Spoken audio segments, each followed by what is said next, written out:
प्रभू येशू ख्रिस्ताच्या नावामध्ये पुन्हा एकदा आपणा सर्वांना शुभ सकाळ, गुड मॉर्निंग. कसे आहात आपण सर्वजण प्रियजनांनो?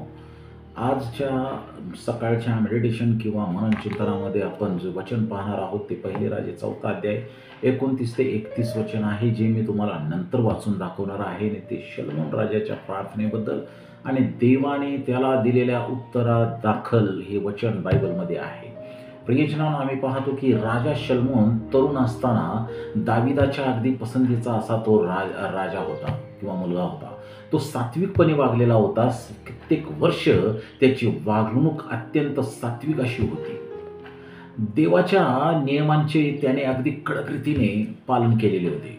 आपल्या राजकारभाराच्या सुरुवातीच्या कालावधीमध्ये आपले सल्लागार, इस्रायली सहस्त्रपती, शतपती, न्यायाधीश, इस्रायलाच्या पितृकुळातील नायक यांना आपल्या बरोबर तो गिबोन या ठिकाणी घेऊन गेला होता. जेव्हा तो राजा झाला आणि त्याची सुरुवातीच्या कालावधीमध्ये गिबोन या ठिकाणी तो त्यांना घेऊन गेला होता. हे ठिकाण असे आहे ज्या ठिकाणी इस्रायल लोकांच्या प्रवासाच्या दरम्यान म्हणजे मागे मोशेने या ठिकाणी वेदी बांधली होती. या ठिकाणी या सर्वांनी या वेदीजवळ जाऊन या सर्वांनी देवाला होमबली अर्पण करून स्वतःला देवाच्या सेवेसाठी वाहून दिले. म्हणजे राजा ज्यावेळेस शलोमोन राजा झाला त्यावेळेस नवीन राजा असतानाच त्यानं इस्रायलाच्या सर्व पितृकुळातील वडील वर्ग, पितृकुळातील नायक वर्ग आणि शतपती, न्यायाधीश, सहस्त्रपती या सर्वांना तिथे घेऊन गेला आणि त्या ठिकाणी त्यांनी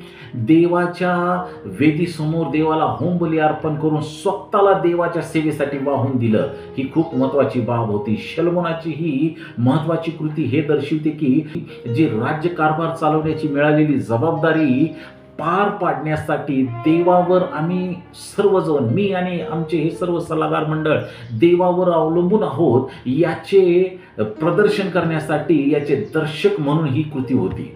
त्याच्याबरोबर असणाऱ्या सर्व मंडळाने मनापासून एक संघटित होऊन त्याच्याबरोबर राज्यकारभार चालवावा, देवाचं कार्य करावं, देवाची सेवा करावी, हा त्यामागचा उद्देश होता. आणि त्यांना देवानं सहकार्य करावं म्हणून ही कृती करण्यात आली होती. ज्या दिवशी ही कृती घडली त्याच रात्री शलोमोन झोपला असताना परमेश्वराने त्याला दर्शन दिले आणि त्याला विचारले.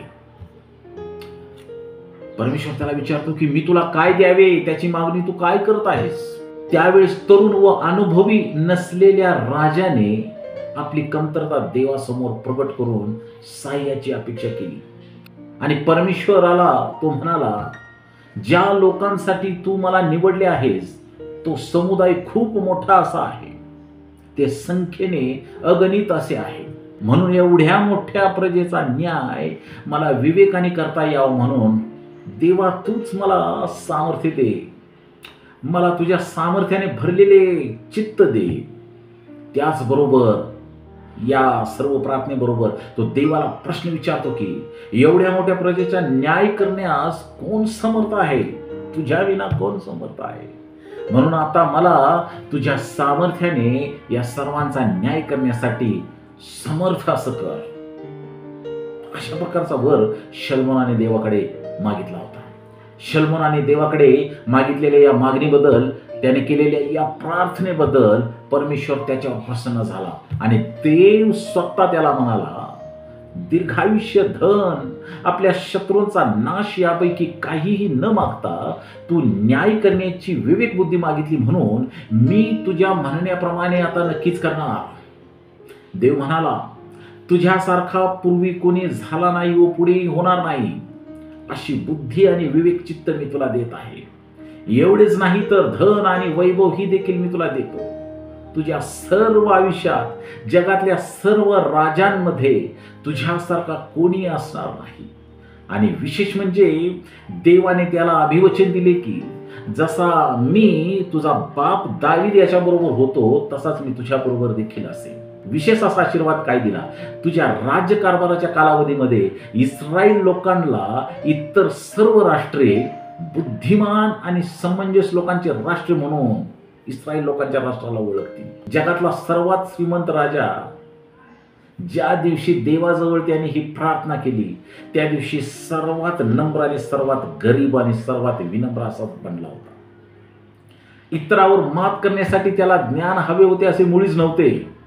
प्रामाणिकपणे अंगावर पडलेली जबाबदारी पार पाडण्यासाठी उपयुक्त ठरणारी व त्याद्वारे त्याच्या राज्यात विशेषतः देवाचा परमेश्वराचा महिमा होईल यासाठी त्याने या दानासाठी देवाजवळ प्रार्थना केली होती.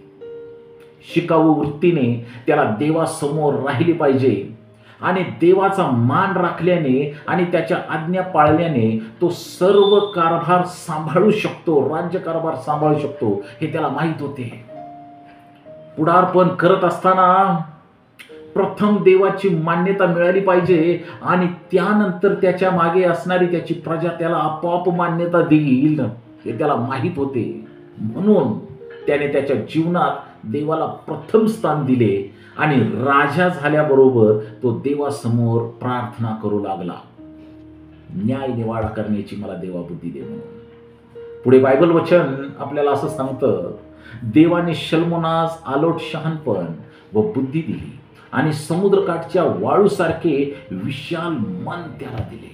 शल्मोनाचे शहाणपण सर्व पूर्व देश निवासी आणि मिस्त्री यांच्याहून अधिक होते.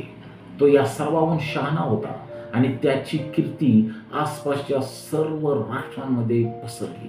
पहिले राजे 4 अध्याय 29 आणि 31 वचन. प्रियजनांनो, मंडळीमध्ये आणि परिवारामध्ये पुढारपण करत असताना आम्ही सर्वप्रथम देवाची मान्यता मिळवली पाहिजे. म्हणजे आपण ज्यांचे पुढारपण करत आहोत त्यांची मान्यता आपल्याला आपोआप मिळेल. हाच आपल्यासाठी देवाचा मोठा आशीर्वाद असेल. देवबाप या सकाळी तुम्हा सर्वांना आशीर्वादित करो अशी माझी प्रभूचरणी प्रार्थना आहे. आमेन.